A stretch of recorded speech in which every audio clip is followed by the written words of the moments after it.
I need water. I'm so thirsty.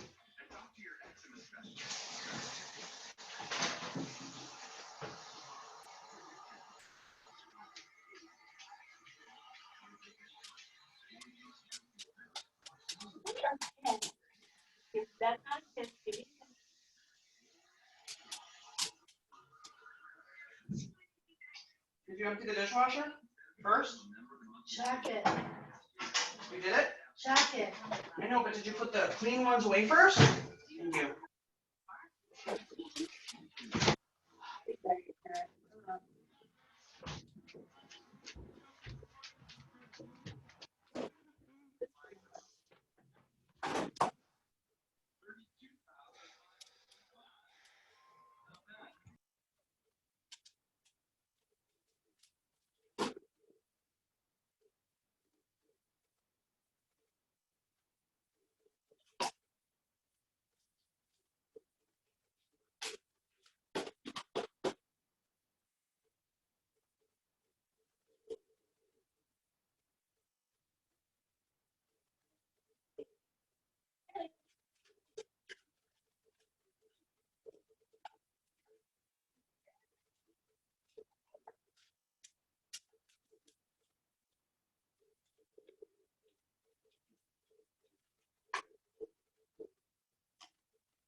Hi, friends. God.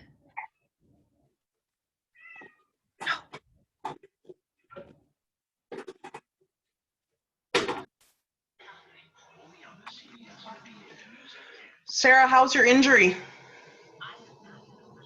It's finally getting a little bit better. I was icing it like 6 times a day. Oh my gosh. So now I only ice it like twice, which is still excessive, I think. How are you doing? Good. Yeah. We postponed the weddings. I saw that. I'm so Yeah. sorry. Yeah, it's okay. Maddie's she's so easygoing. Yeah. Reminds me to learn how to be more easygoing. Well, she just loves Andrew and is probably just happy to marry him whenever, right? At least they get married. Yeah, that's her goal, you know. If she can get married, that's all that matters. Right. Hi, Shelly. Hi, How are you? I'm good. How are you today? Good. Where's your rock star husband? He's coming on. Is he putting his makeup on? Yeah. He's going in the other room so we don't have like weird echoing. Yeah. Funny. Yeah, we make do. How's it going with homeschooling? Well, I'm thankful for weekends and also like Easter break because honestly, like it's hard for me to get all the schooling done like in a day. So like I'm kind of spreading it out longer and make it happen, right? Yeah. Oh, that's not Scott Claus. Scott, my how you've changed. Yeah. The meeting was put together by our market center, and then the market center owner of Zoom is Scott himself, and he put together the meeting. That makes sense. I'm tall, just not that tall. Oh, you're funny. You put your background on that it's the clock. Yeah, this is how my background looks in my office. Yeah, it's clearly not real because I am actually in the office. Oh, funny. All right, we're going to wait probably another minute or two, give people a chance to get onto Zoom. And we will be recording this. Thanks for the reminder. I think it is already recording. Maybe it's automatically set to record. It is recording. Oh. We're good. We're good. So there's your warning, everybody. It's being recorded.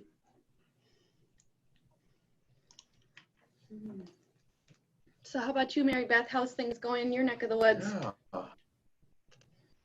Yeah. Well, we moved the wedding date to September 5th. So that's taken a lot of time. I still have people to call and let them know, people that aren't on Facebook and didn't see that, I have to call. And I have to have people send me their responses so that they can choose their meals. So that's been tricky, but we'll figure it out. Yep, it's good attitude because sometimes it's like, what are you gonna do? Can't get there's nothing you can do. Hey, Kim. Oh, she's getting on.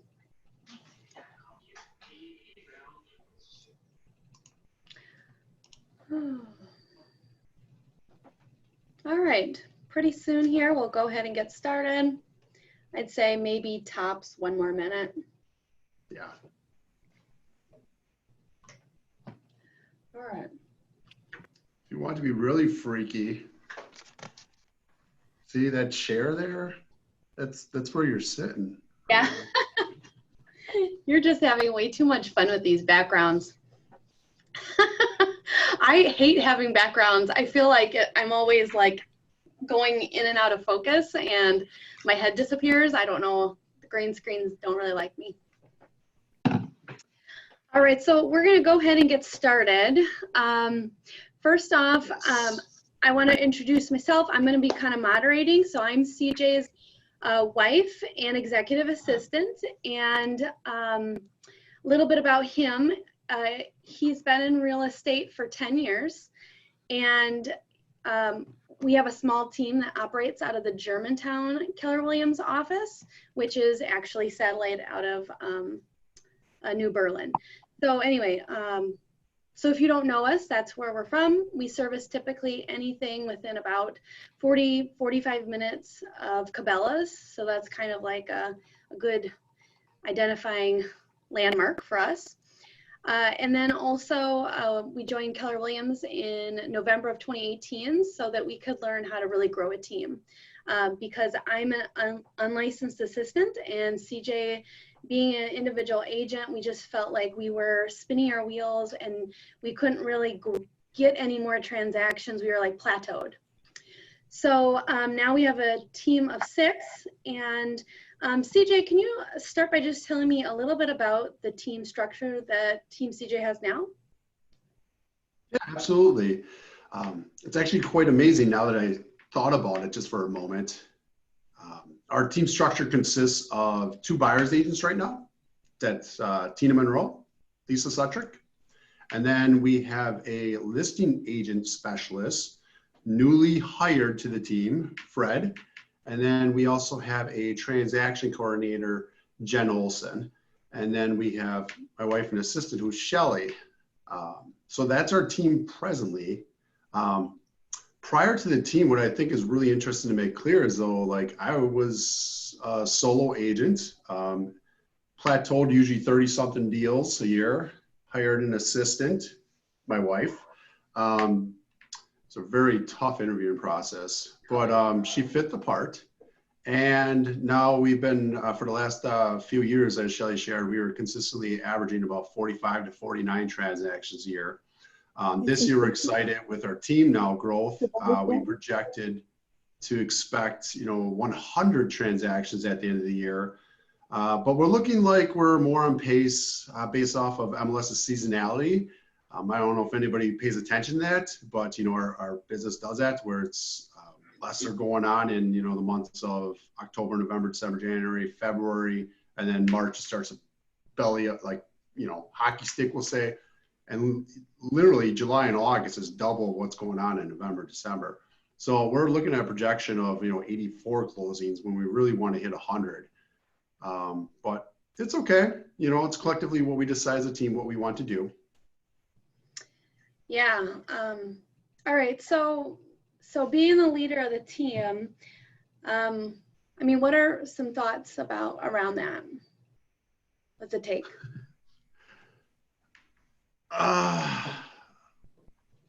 Some thoughts around that. Well, thanks for leaving that so vague. I think the most important for anybody, whether you're an assistant, a transaction coordinator, an agent by yourself, an agent with assistants, whoever you are, I think the most important thing is just showing up and owning your role. And how you do that is by becoming a leader yourself. Because leadership starts within all of us first. And then from that, if you really want to exemplify or show yourself as a leader, what you're doing is getting clarity around your vision or the team's vision if you're a team and where you see your part. Sharing your vision with those around you so that they hold you accountable. If you're on a team, if it's just another agent in your office, if it's another assistant, and then just doing it. That makes sense. Yeah, and I would definitely agree that that you do definitely have a vision. And I feel like if anyone's ever read that book, Rocket Fuel, I feel like you're the visionary and I'm like the integrator, actually doing the things that that you think of and you think bigger than I ever think. So I think it's really interesting on, how we just have different roles. And so I just want to say, as I go through these, I'm asking a few questions to just kind of, get things rolling, and then I'll open things up for questions too as we go. So just see anyone participating or watching or listening will know that it's not just going to be me asking CJ's, questions. All right, so how about mindset? We've got so much going on right now with coronavirus, and it's taken our carefully crafted plans and kind of tipped them upside down. So tell me a little bit about your, how your mindset is and what you're thinking. Today, I'm much more positive and on track and clearer. That's really it. I have more clarity around what I'm doing.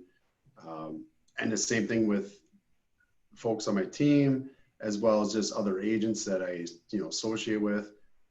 It's just getting your mindset right, getting back to the fundamentals. What's the most important things that you should be doing? What's the 20% of your role and responsibility?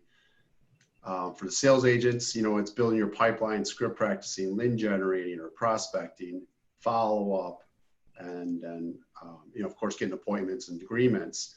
And then as it funnels down to the admin roles, so it's really focused on your 20% and keeping it simple. It's just any of there's just an information overload for all of us. If you have kids at home, you've got all this added, second job or third job, we'll just say. If you already had a full-time job and you're also in real estate, you're already dual career, and then all of a sudden you became a teacher. I mean, there's just so much stuff put on, So I made a joke yesterday with the team, as I followed up and just, keep everybody on track and motivated. Like, I have no idea what this show, The Lion, Tiger King. I don't even know what it's about, other than a guy in a jet ski and a guy with a mullet in the memes.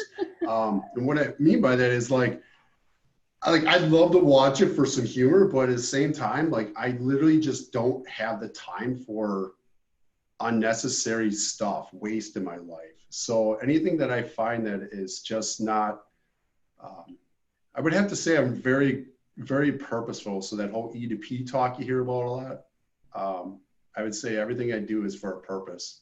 And if it really isn't I don't see much, if any, benefit, I just don't even pay any attention to it, unfortunately. I mean, there's all these great ideas I have for my vision, as you know, Shelley. However, I just put in the back burner. You know what? Great idea, just not right now. What we need to do right now is what we need to do right now. And that's getting mind share. And how we get mind share is just actually having our own selves in the right mindset and not getting consumed by all the waste. Does that make sense? Yeah, well, and I also just want to say that you started to talk a little bit about dual career people, and I just wanted to make note that our two buyers agents and our listing agent that just started, they are all dual career, and 2 out of the 3 are also parents. Our transaction coordinator is a parent, and she has, a son that requires extra attention. And so it's completely changed the way that we have to think about our time and to think about what's most important, because, we get all these emails, we get, stuff from the market center, and it is all such good stuff. But what we were seeing is that our agents and our team, they weren't sure what to plug into, what's the most important. So they just weren't doing anything. And then we'd be like, oh, so what were you on? And they're like, oh, well, I don't know. All the emails are so much. And to me, it's not much, but again, they're working still at their regular job, and it's amped up. They got kids at home that they now have to watch and teach. And then this real estate thing kind of just moves to the side. So, CJ, tell me a little bit about what you guys talk about in your one-on-ones or the team meetings to try to help everybody stay focused. Well, there was while you were talking, this quote came up because I know that we heard it. I can't remember which podcast live. Is something to do with Gary, I think, even. And I'm not discrediting him, but he said something about, don't decrease the goal, just increase the effort. So I'm guessing there's many that are listening or hearing this or going to hear this, they became a teacher, in addition to the responsibilities. And so they're like, I just can't find the time to as much as I used to do real estate. And so I tweaked that quote. I want to say it was Gary that said that. And so I tweaked it to don't decrease the goal, just increase the efficiency of your efforts. And again, that's just, if it's not going to help get us to our goal, and our goal is 100 closings, well, then we just don't need to be doing it. it's a lot of the focus when it comes to one-on-ones with each member of my team, and even just those around me that are agents, even co-brokes. You know, I don't know about you, but I have friends that work at other brokerages, and I just be straight with them, like, how are you doing? Like, and you find out some of them are really in need, and then you got some that are like, what they say, conscious but unconscious of what's going on, or you know what I mean, that saying. I don't remember how it goes exactly, but Sure. you know, you're kind of numb to what's happening and you think everything's great and lollipops, but in reality it's like, yeah, we just gotta work a little harder. So Yeah, that kind of wait and see mentality. yeah. So All right. So what about your daily schedule? Like, what does that look like? So pre-corona, it was building up my script practice daily, Monday through Friday. There's days I do it by myself because nobody joined me on the call. And then there was another team. Thank you, Martin Group, for allowing me in on your script practice. That got me going. And then I just, honestly, it was hard for me just to make 10 contacts with my sphere of influence a day. Like, that was a challenge. Like, I would time block 2 hours for that, and I'd barely get it. And now also my coach is like, hey, you want to lead by example, you know, increase your efforts, double down. You keep hearing all the chatter now is, hey, 4 hours and 40 contacts. I'm like, oh my God, I can't even get like 20.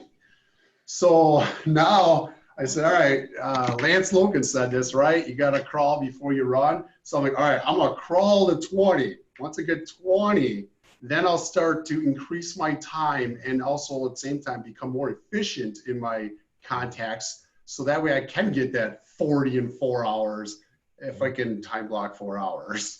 But there's always something that comes up. I mean, just like this morning, next thing you know, all good on the home inspection, and oh my gosh, we don't want to buy that house anymore. It's, wait a minute, yesterday you're like, I'm fine buying it as is. What the heck do you mean?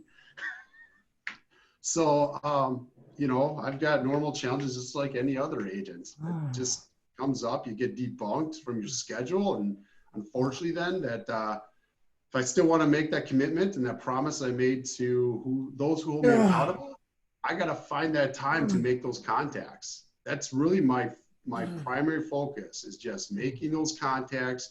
Everybody calls it, you know, a client care call. I was calling a Corona care call, abbreviate for CCC. Now I use the whole, like, Adele is on my mind to call, you know. I like seriously just call, hello, how are you? And then it just goes into conversation. Then if they know you, because I'm just going through my sphere of influence, they then volley back, and eventually after the conversation, you know, 4 or 5 minutes, hey, how are you in those real estate? Like, you're an essential, I see, right? And yeah, blah, blah, blah. You throw a little real estate out there.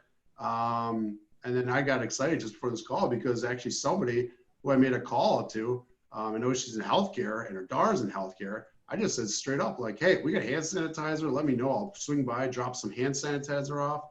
And she called back and just left the voicemail. Hey, can you stop over? We're going to sell our house, and my son needs to sell his too. I was like, nice.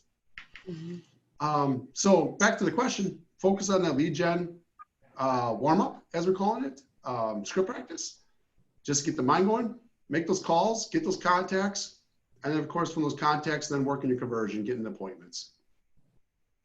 Yeah, and I think that's also something to note too, that we weren't necessarily telling our people, is to, you know, the conversion rates are going to be lower because we're, you know, we're talking to people. We're not necessarily, you know, hitting real estate hard, but just trying to get mind share. So I think people were starting to feel discouraged.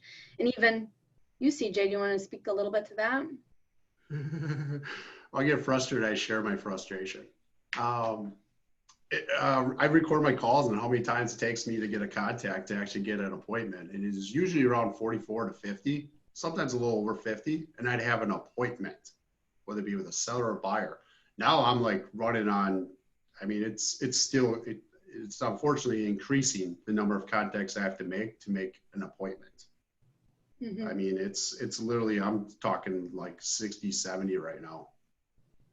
So I think that's just important to note, because when you're like putting all this effort in and like you're trying so hard and you're putting yourself out there and you're making these calls, being uncomfortable and then you don't see anything come from it, you know, you can let off the gas pretty easily, I think, if you don't know, like, hey, I should expect this and I shouldn't be discouraged by this, that the idea is mind share, instead of necessarily getting such high conversion. Results, a sense of gratification, like I did it, got that appointment.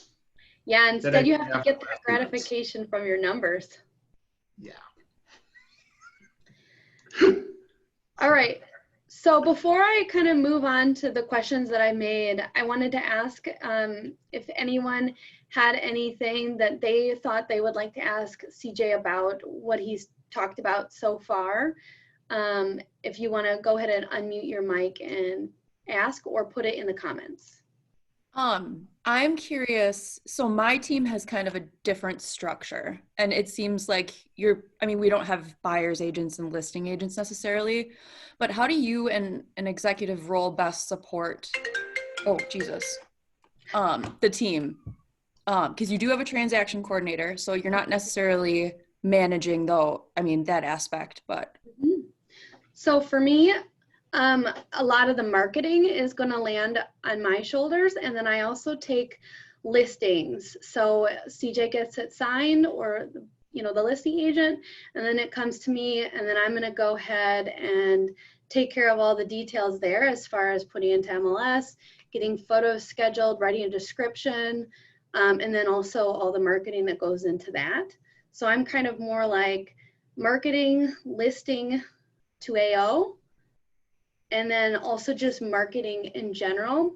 And our transaction coordinator is new. Like, we had one before, and yeah, we just hired her maybe.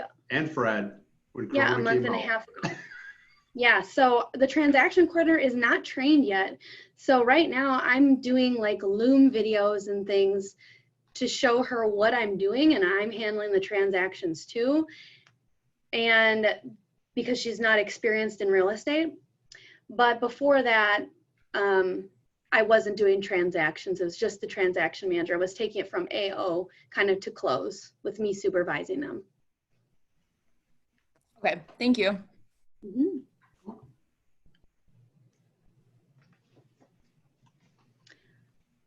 All right, so I think we'll go ahead and keep moving.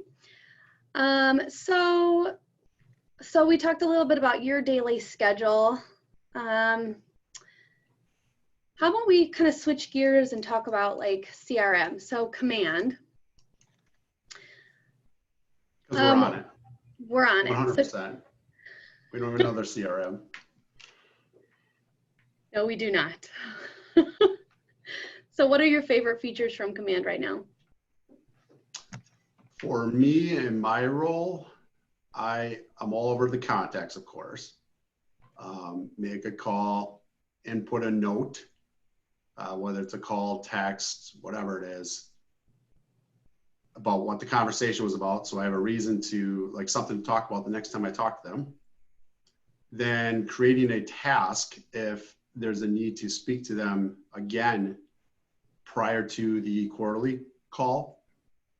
If there's not, then I simply go into the smart plan, click on the 90-day quarterly call or follow-up, as it is, I think it says. I don't know, I just hit the select button, it says 90 days. And then I just simply select that after entering the notes and then go on to the next contact. For those that turn into, say, an opportunity, so that would, I would think, would be my next most favorite. I didn't get the task yet, kind of. Would then be going into the opportunities, of course, and creating one, which is somebody that says, hey, I want to sell or buy, say, in the next 6 months. If it's more than 6 months, I just keep it in my, I'm going to have a quarterly call with them before that 6 months. They say 6 months, by the way, call them in like 3 months. They say 3 months, call them in 1 month. Things change. Again, I'm not perfect. It's disappointing this past Monday. Yep, somebody told me how excited they were with their accepted offer. I'm like, you told me you weren't going to buy until after the wedding. You're not even wedded. You're not even married yet. So, yeah, I'm just being real with you. It's not all, perfect in my world, but it's okay. We'll still be friends, maybe. So moving on. So the opportunities, create those opportunities, because then you look at those opportunities, then you gotta, somebody in, for contacts that I need to make and stay in front of. Like, don't miss that follow up is what I'm saying there. And then so you don't miss that follow up. Again, you're creating these tasks. So like literally just clicking on that task icon, and that just tells you like who you should have been calling already or emailing or what you're supposed to have done already. And then also what's triggering those tasks is any other smart plans, like writing a home anniversary card, writing a birthday card, and then literally write the card, check it off in the task as completed. I do that in the morning, when people aren't awake yet. And then those are my three favorite: task, contacts, and then smart plans.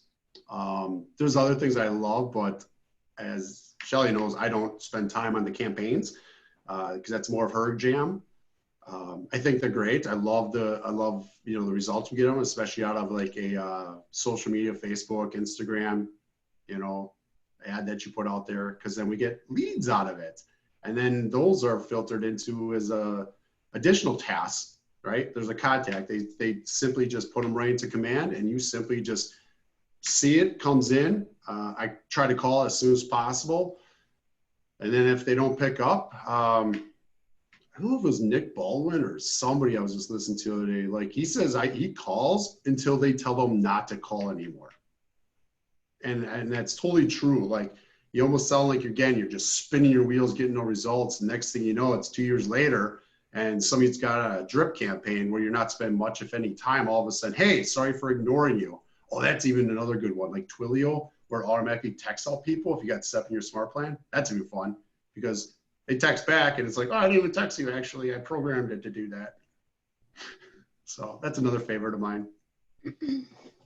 Yeah, we're definitely trying to think a little bit differently now, and try to capitalize more on social media and using the tools command has for us, because smart plans, like obviously it's really helpful because that's probably my biggest opportunity is being consistent in following up on things that aren't like hot. All right. So so we talked a little bit about command. Any other major tools what? Anybody else got a question on their mind? Sorry to cut you off, Shelly. It's all good.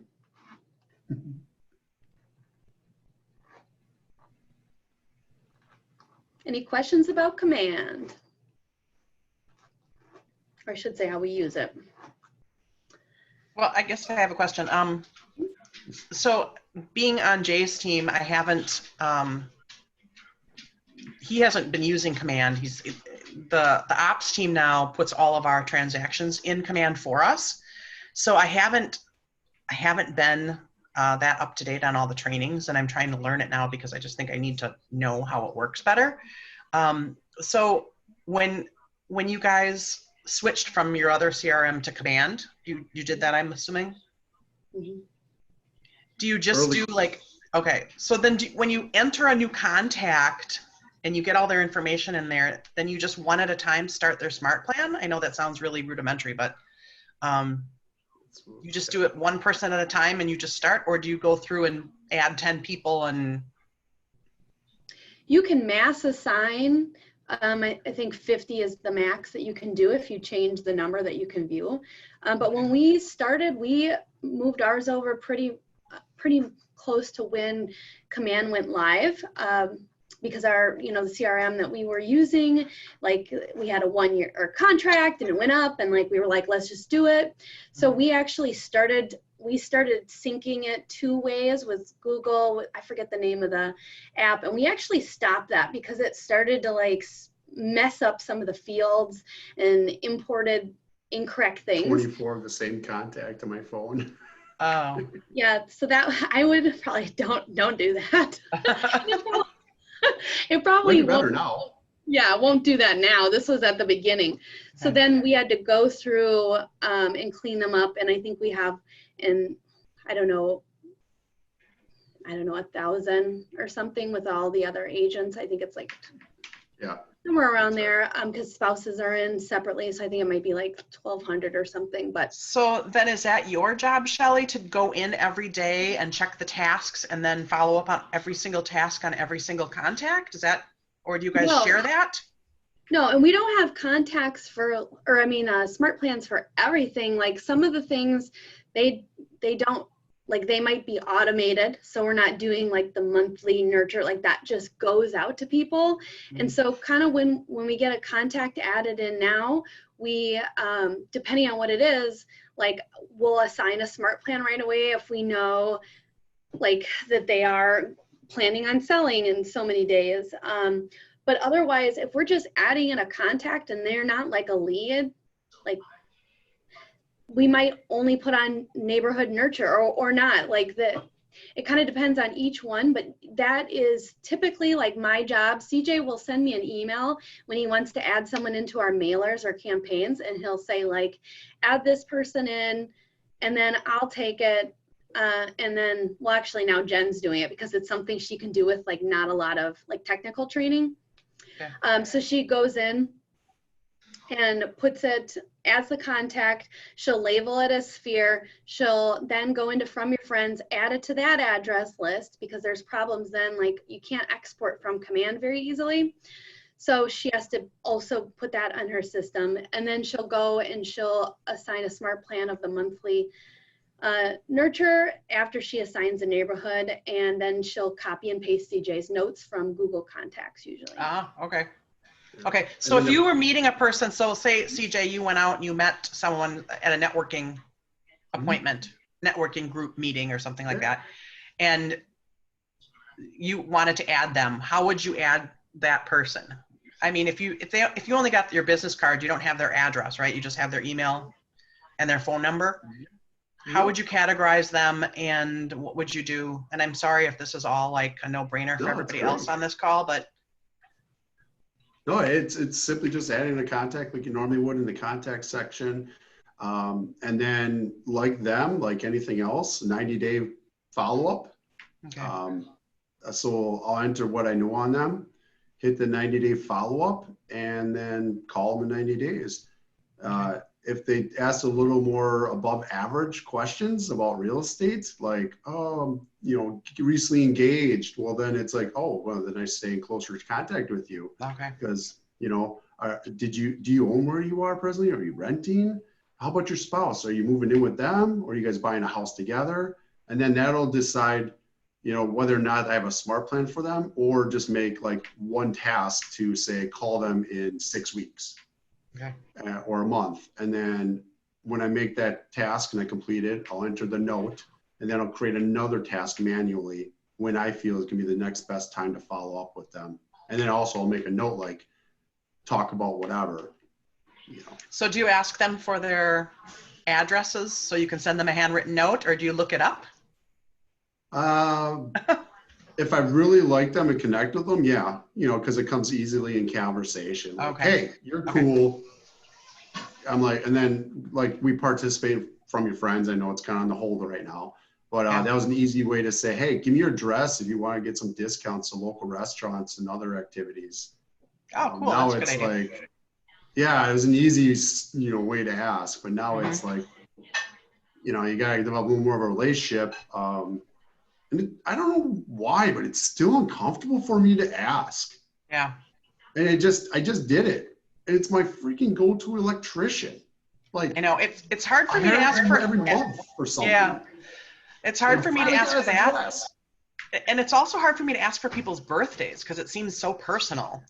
But I know, and they give that out like no problem. They don't want to give it the year, of course. I disclose right away. Give me your birthday, not the year.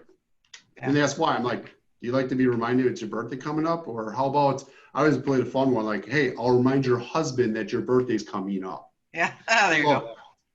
Yeah. So then I got to create a task with the husband to call him or text him or email him the week prior, like, hey, just for a reminder, your wife's birthday's come and wedding sometimes. Yeah. Okay. All right. Yeah, Cool. and that depends on the client too. And I also just want to say, like, going back through our contacts, like, that's something that Jen's cleaning up right now. Is she's working from home. She doesn't really know how to do transactions by herself yet. So we have her going in to CJ's Facebook, looking for people that are in his, or in the list, our sphere, adding him to a friends list so he can look at them more carefully or consistently and be able to contact them, or I should say comment and like their pages specifically, and also to look at their birthday and link their social media profiles to their command contact.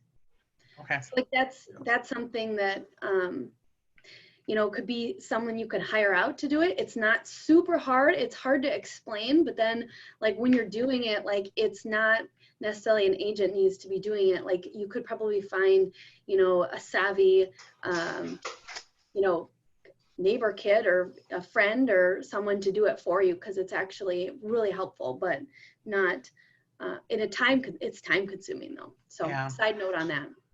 Okay. Thank you. It's an added way to make a touch, you know, contact. All right, any other questions about command usage before we move on?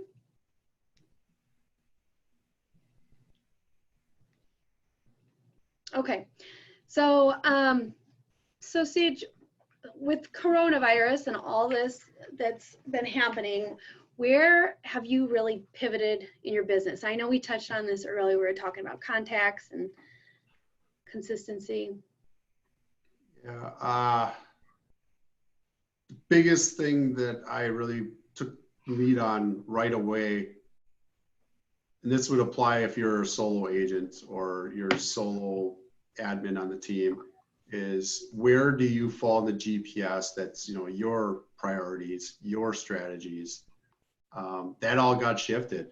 You know, part of my top strategies was go to the Chamber of Commerce every other week breakfast, and then the other chamber, and then the business after 5. And well, that ain't happening.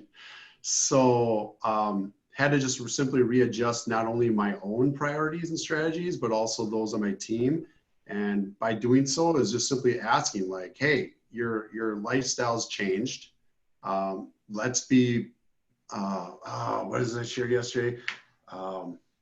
I took this from Shift or one of the podcasts. Don't make new, there's one thing, just making good habits, long story short, right? Be purposeful, don't just default to bad habits. And just ask them like, hey, like legitimately, like knowing that you have this many hours available a week and these are your priorities, how much time can you spend in each one of these priorities or the first one before moving to the second one? And then let me help you develop a plan around it. So, because I track numbers, right? How long does it take to make, you know, like for example, if you're just calling your people, I usually hit up about 6 to 7 contacts of mine in an hour, if that's all I'm doing in my bunker, right? So then I asked them like, what is it that you have for availability? And then that's how we adjusted our you know, our goal, we'll say, based off of our plan, it's going to produce this many closings. So now I'm looking at a difference, like going, all right, am I going to pick up that difference? Meaning, am I going to be the one that increases my efforts, or am I going to find help that allows the team to get to our end goal?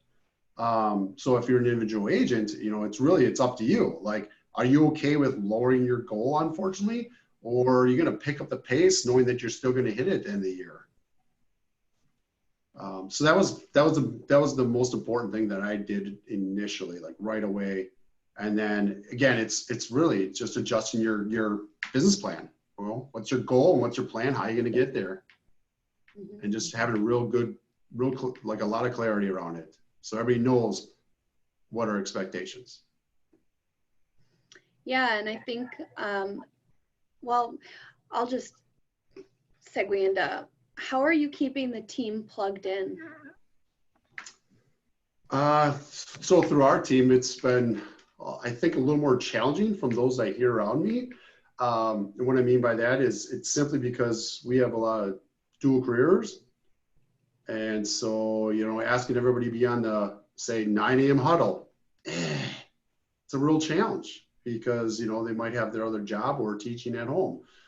So I do highly suggest, I mean, for me, our Market Center puts on a huddle at 9 a.m. It's literally like a little reading from a shift book or something, or Think Like a CEO podcast. And then we spend 10, 15 minutes on that. And then we spend 15 minutes doing 2 different role plays. That's Monday through Friday. I love that because otherwise I was doing script practice by myself and that was no fun. Even if you don't participate, you just listen, it just gets you into the zone. So that's one way to stay plugged in. 7 a.m. shift. I don't know if anybody listens to that, the pivot shift at 7 a.m. We play that every morning while we're making or eating breakfast. Kids love it. They just get louder because they want the attention. And then now we have the Monday, Wednesday, Fridays. It's more like a Q&A through our market center on Zoom where we just get together. What's your biggest struggles? What's your wins? How can we help each other? I do that. I usually have something bedside to read for self-motivation. I usually have a business book that I got ADHD. So like I'll read like a few pages, like 5-10 minutes, and then it's next thing. So like I'll pick up that book, just read something real quick, move on to the next thing. And then that's just staying plugged in. And then of course, through what's great about, well, it's good and it's bad at the same time. Being with maps, like I have a maps coach and mastery, like you think you got a lot of information. If you have a maps coach and you're in, like they just even send out like double of what you get. And so then it's like, shoot, next thing you know, there's like for real, they got online trainings like every day of the week, Monday through Friday. They got a new one every 2 hours. It's like, oh, that'd be great. Take this and this and this. Next thing you know, I'm in 7 trainings in one day. It's like, what is the thing that I need help with? That's what I plug into. So I literally focus it down to maybe 1, 2 at most a week. And it's just listening to like, top dogs, those one-namers that you hear about all the time, the Wolick, the Star Group, the list goes on. I just want to be more like them. Let's be honest. I mean, they're rock stars. You can just get a piece of that and a little bit of improvement every day. We're all heading in the right direction. Yeah, and side note on that, I recommended to our team a little hack. So like if you have kids, something that's really helped me is getting a one-piece Bluetooth headset. Because no joke, we have kids that are super needy and they want to be played with 24/7 and they don't want to be left to color. And so something that really helped me is like listening to some of the things. Like I would just put an earpiece in so I could still hear the kids, but I could kind of go in and out, and maybe that's a bad thing. But if it's the difference between me being able to balance everything or me feeling super stressed, I'm going to put in an earpiece from time to time to listen to trainings that really have intrigued me. And it's better than me handing him a tablet and leave me alone for the whole day. So an earpiece really helped me be able to kind of balance my role as well. And then CJ, what about the team? Like, what are you doing for the team communication? Upped it because we don't see each other in passing. Pre-corona, use that word a lot. We already had weekly one-on-ones, private group, just me and someone, 30 minutes. It's focused on our 411. You're gonna laugh, I got a cough. Sorry. Say Corona and all of a sudden you start, or we all have allergies, our kids and CJ, so it's like, oh my God. Yeah, I don't go in public, people think I've got Corona. Pre-Corona, yeah, we always had our team weekly meetings. Not saying it's bad. Some people run them at an hour, hour and a half. We got ours down to like, again, I'm very quick on things. And so we're 30-minute weekly team meetings. We hold each other accountable. Those are in sales where we report our numbers every week. And it's into a shared file that we have to look at when we enter our own numbers and see what everybody else did.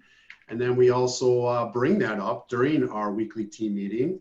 And we don't say anything bad about it. It's just there, making it aware. So-and-so did so many contacts, so-and-so did so many contacts. And then we see what their individual goal is right next to it.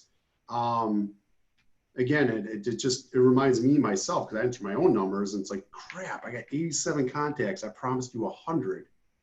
And then I'm like, what do I got to do to get 100? So yeah, weekly team meetings, weekly one-on-ones, and then added to it by, I wouldn't say every day, but I would say it's almost every day, Monday through Friday. If not, I miss sometimes on a Saturday, Sunday. As I pull out and I read something from the shift book or something that's, that I feel the whole team can get a little piece out of. I'll send out that email. I'll send it out with a little like 1-2 minute bomb, just about like what I got out of this, thought I'd share with you because it helped you in your life. Yeah, and then I do my best, just a call, check in if I haven't heard from somebody in a while. Like, what's up? What's the latest and greatest? What can I do to help you?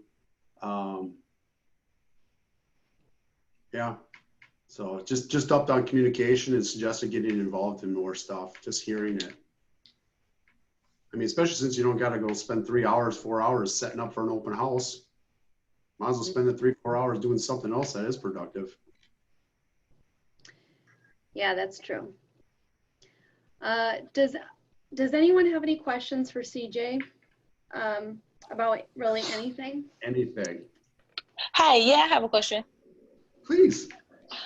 How would you approach a for sale by owner house right now during coronavirus?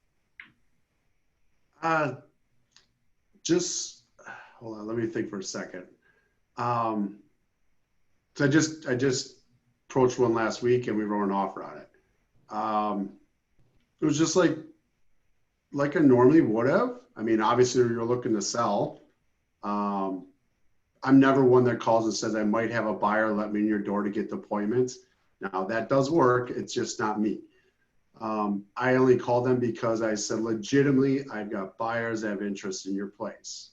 So you obviously want to sell. Can we take a look at it? And they're like, yeah, I actually do. But I'm a little concerned now with this whole Corona thing. I said, oh no, I totally understand. And if it helps any, I said, I actually have in my vehicle a box of gloves that I'm carrying around. We have hand sanitizer, I have Lysol wipes, and I have shoe coverings. If you wouldn't mind, I'll enter the property and ask the prospective buyers to not touch anything. I do ask that maybe you can help us out by having all the lights on, interior doors open.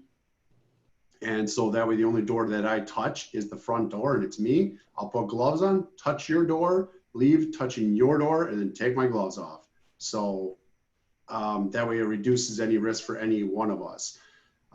This seller particularly, there was one that said I cared a lot or didn't care whether you wear gloves or whatever.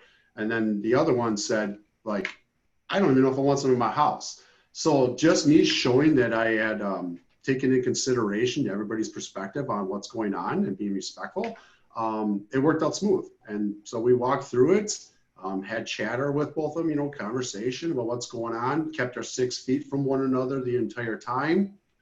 So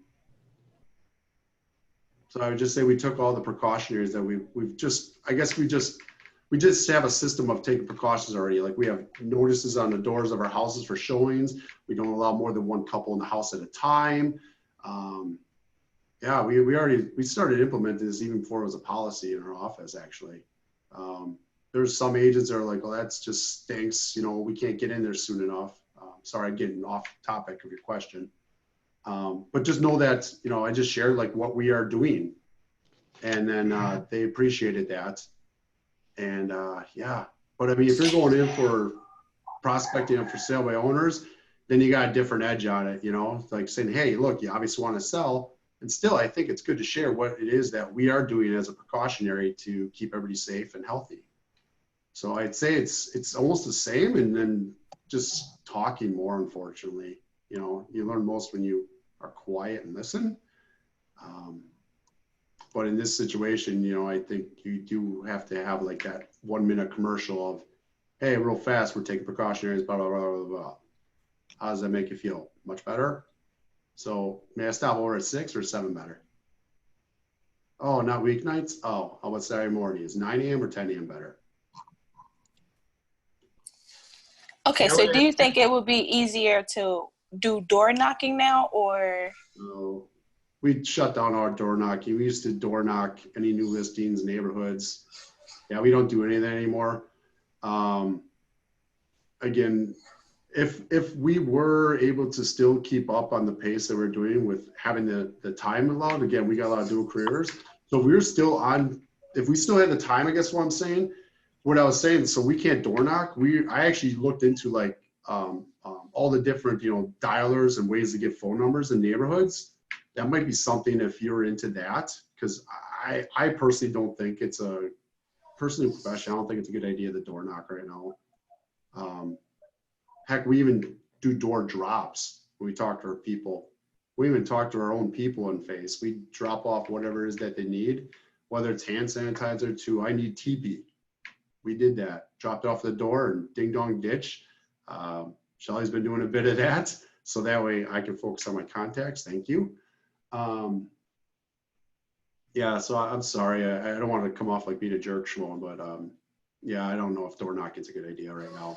Maybe No, that's great, because I don't know. I didn't know if I should door knock or do, like you just said, the ding dong ditch with flyers and something else. So that's great. Yeah. Yeah, we stopped all our door knocking too on our team, just to pick off that. One thing I was going to interject quick about the for sale by owner too is, like, I would say it's almost, if anything, easier, or should be easier to get somebody that's interested in talking to a realtor, because all they do is hear the news and think everything is terrible. They don't know how many houses are actually still selling. So if you can give them some valuable information on how many houses still are selling for people that are choosing to list right now, I mean, it could be compelling. We've sold a for sale by owner maybe a week or so ago too with a buyer, because she was just ready to be done. Like we caught her at a good time, but also his combination with the news and the market, she was a little freaked out. So it just made it easier to work with her, easier to have her pay the commission.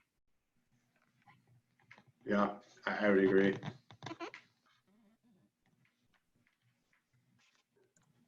All right, any other questions?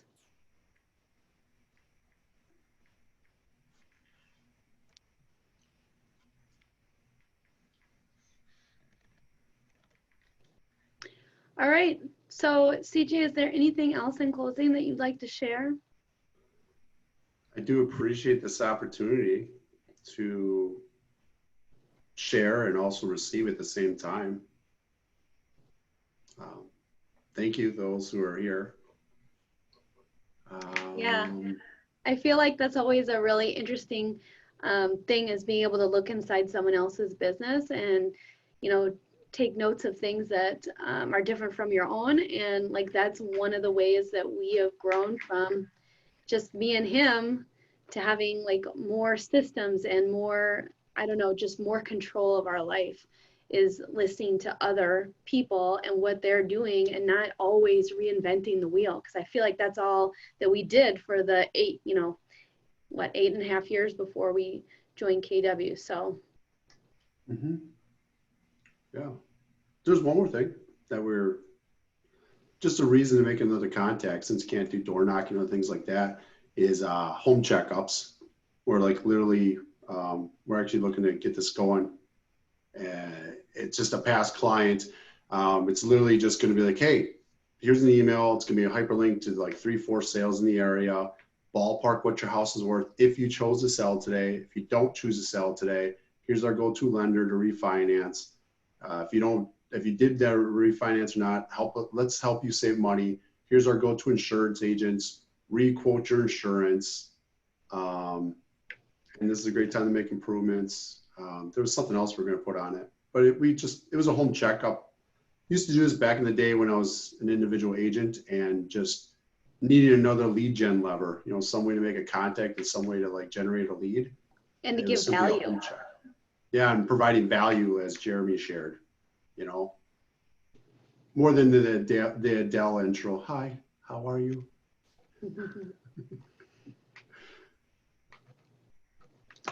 All right, awesome. So I think we're going to wrap up the first edition of Coffee with a Capper with CJ Lewandowski. Thank you, everyone. You let me set the bar. Thanks, guys. Appreciate it. All right, if you ever need anything, just reach out. please. All right. I'll love the help. Anybody. Thank you. Thank you. Thanks, everyone. Have a great day.